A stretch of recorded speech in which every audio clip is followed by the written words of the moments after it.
Assalamualaikum warahmatullahi wabarakatuh. Kasundunan liwat kahajat awet saking wilasan wonten Gusti ingkang mawikan ugi tansah tuwuh kajimu kasariro wonten ing jiwanggo panjenengan sedaya lan kula wadya satu warga Raharjo Wiskolo tinar duka wong angin wicara hangesti belum panjenengan beda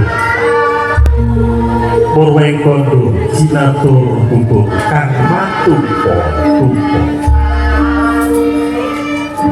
nuwun kula keparlo kula marang atur kanthi ninggalan kepaling dirahayu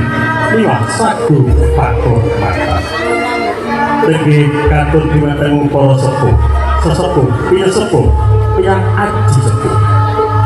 ingkang handung wastuti dimateng pepoyan kautama ingkang pantos hanapi pakurmana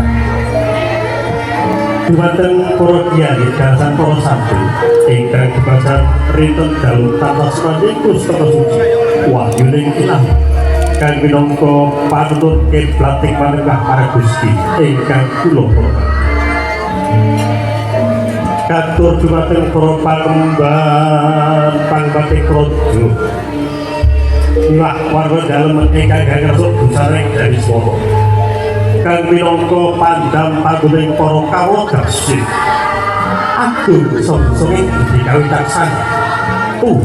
ingkang pantes kalamunpa sinuhar solo